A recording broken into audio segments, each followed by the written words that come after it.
Coba kamu lihat data ini sebentar. Ada beberapa laporan dari lembaga internasional seperti World Bank dan Islamic Development Bank. Mereka bilang lebih dari 110 juta orang di sekitar 60 kota di Indonesia hidup di tempat yang terpapar bencana besar. Gempa, tsunami, banjir, sampai dampak perubahan iklim. Dan yang paling berat kena bukan orang kaya yang punya villa di atas bukit, tapi jutaan pekerja gaji UMR ke bawah, ojol, buruh, pedagang kecil, keluarga miskin kota, orang yang dapurnya cuman aman buat beberapa hari ke depan. Artinya apa? Kalau suatu hari ada bencana besar yang nyerang beberapa provinsi, sekaligus kita bukan cuman ngomongin satu kampung kebanjiran. Kita ngomongin pabrik miskin baru dalam skala nasional. Di video ini kita tidak bahas bunker miliaran rupiah. Kita bahas prepping bencana nasional versi gaji UMR ke bawah. Langkah pelan-pelan dengan uang yang sedikit, supaya waktu negara lagi kacau, keluargamu tidak langsung jatuh ke jurang yang sama, cuma karena kita pura-pura bilang, kayaknya tidak bakal kejadian deh. Indonesia itu bukan negara yang kalem-kalem saja. Kita duduk di atas cincin api, negeri gempa dan tsunami, ditambah banjir, longsor dan cuaca yang makin kacau. Banyak studi ekonomi nunjukin rumah tangga yang kena bencana punya risiko lebih tinggi buat jatuh miskin atau makin miskin. Kenapa? Rumah rusak, usaha berhenti, biaya sakit naik, penghasilan hilang berbulan-bulan.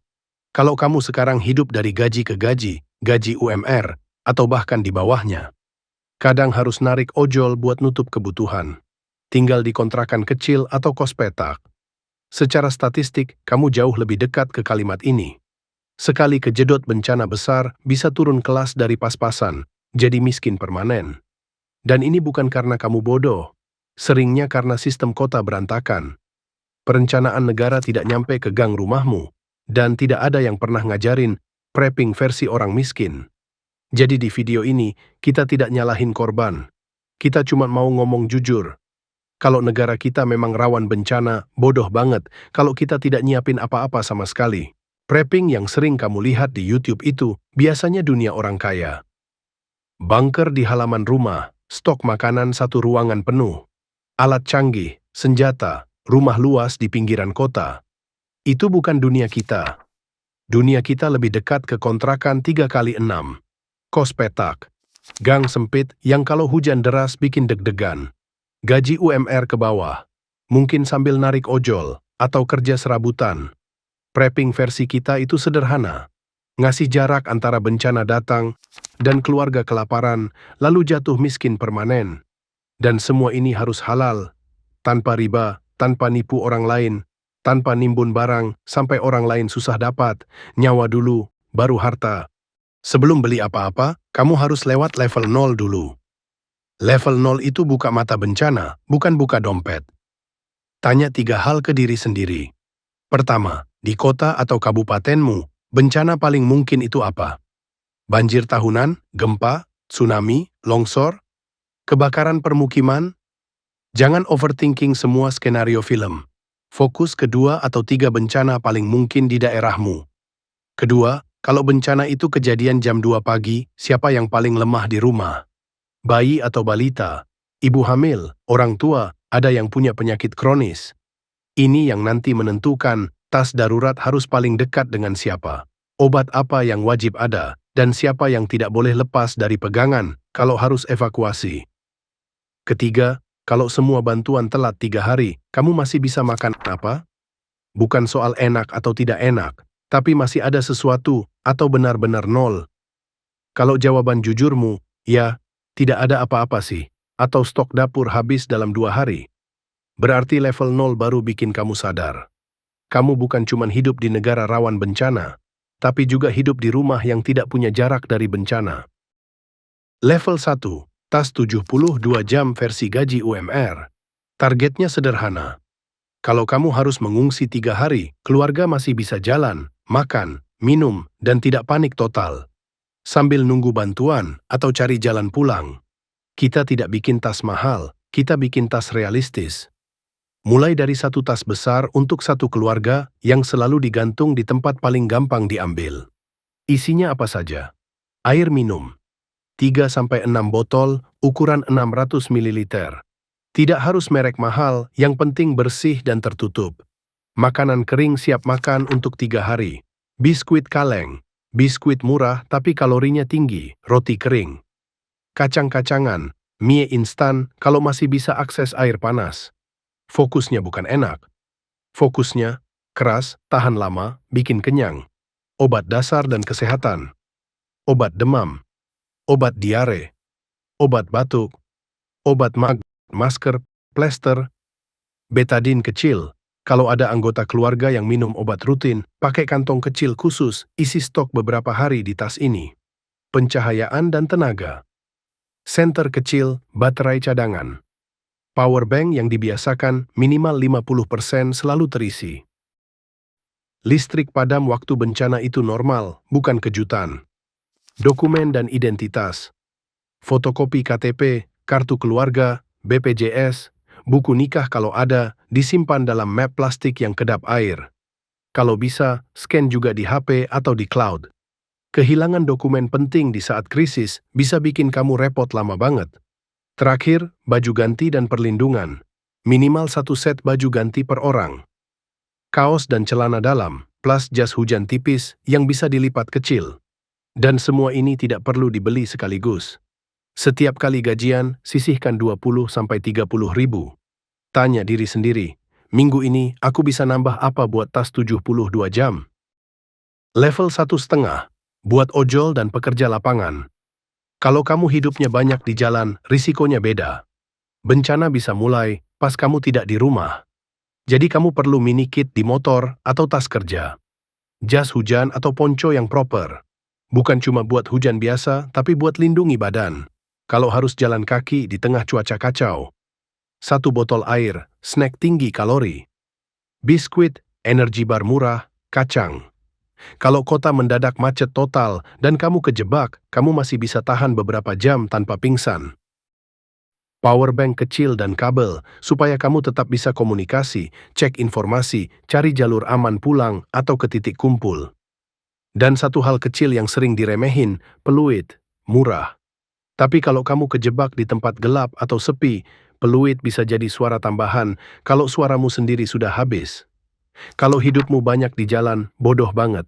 Kalau motor kamu penuh stiker lucu, tapi kamu tidak punya air cadangan, tidak punya jas hujan yang proper, dan power bank selalu kosong.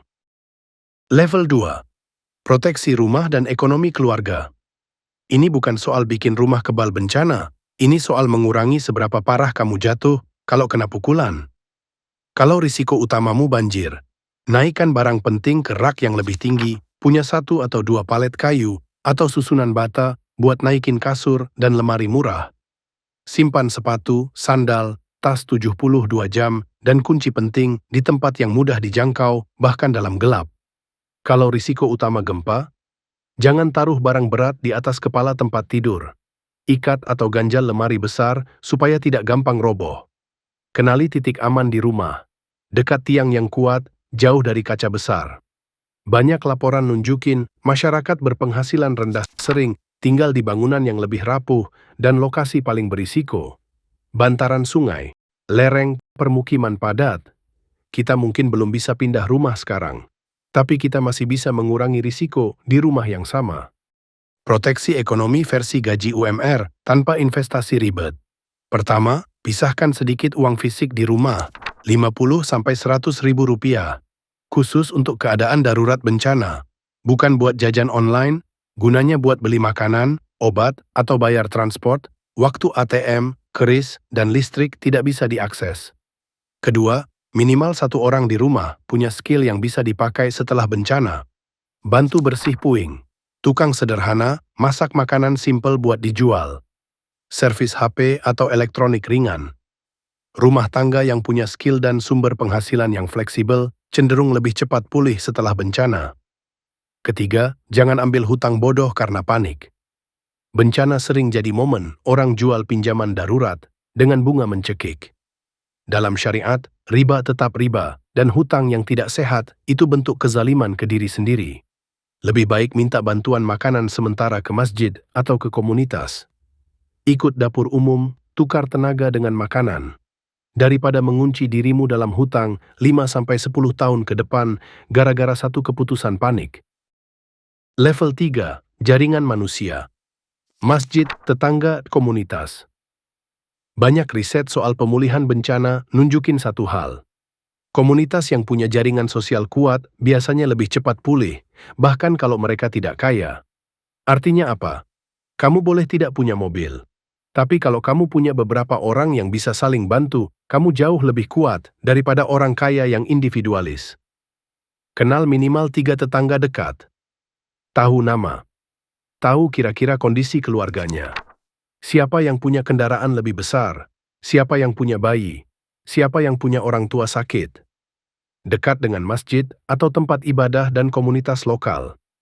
Banyak bantuan pertama kali turun lewat masjid, mushola, dan komunitas, bahkan sebelum bantuan besar datang. Di situ juga tempat kamu bisa jadi penolong, bukan cuma penunggu bantuan. Bangun budaya saling bantu, bukan saling sikat. Prepping versi kita harus halal. Tidak nimbun barang sampai orang lain kesusahan. Tidak naikin harga barang seenaknya pas krisis. Dalam kaidah Islam, jangan membahayakan diri sendiri dan jangan membahayakan orang lain. Prepping yang benar itu bikin kamu lebih siap jadi penolong, bukan cuma jadi penumpuk barang. Sekarang 2 film pendek di kepala. Skenario terburuk dulu. Bencana besar datang. Banjir, gempa, atau gabungan. Di beberapa provinsi sekaligus. Kamu tidak punya air cadangan. Makanan habis 2 hari. Tidak punya tas 72 jam. Dokumen tercecer, tidak kenal tetangga. Karena panik, kamu ambil hutang riba demi beli makanan dan ganti HP. Habis bencana lewat, kamu masih ketahan hutang bertahun-tahun. Kerja ojol makin berat, gaji UMR makin kerasa kayak gaji minus. Skenario terbaik, versi realistis. Bencana besar tetap datang. Tapi kamu sudah punya tas 72 jam. Punya air dan makanan beberapa hari. Dokumen aman dalam map plastik. Ada sedikit uang fisik cadangan. Punya beberapa orang yang bisa saling bantu, dan kamu tidak ambil hutang bodoh waktu panik. Hidupmu tetap berat, iya, tapi bedanya kamu punya jarak. Antara bencana datang dan hidupmu hancur permanen. Itu bedanya prepping dengan pasrah buta. Tadi di awal kita lihat data. Lebih dari 110 juta orang di sekitar 60 kota di Indonesia hidup di area rawan bencana besar. Di statistik, kamu cuma kelihatan sebagai satu titik kecil di angka 110 juta itu. Tapi buat orang tua kamu, buat pasanganmu, buat anak atau adikmu, kamu itu bukan angka. Kamu itu orang yang mereka harapkan bisa ambil keputusan yang tidak bodoh sebelum bencana datang. Jadi sebelum video ini kamu tutup, tanya diri sendiri. Bencana paling mungkin apa di daerahmu? Tas 72 jam di rumahmu, isinya sudah apa saja?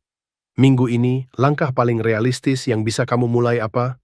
Nambah 1 galon cadangan, beli 2 kaleng makanan tahan lama, atau cetak dan plastikan fotokopi KTP dan kartu keluarga? Tulis di komentar. Langkah pertama prepping nasional versi akan aku mulai minggu ini adalah biar kita bukan cuma jadi penonton berita bencana, tapi orang yang pelan-pelan siap.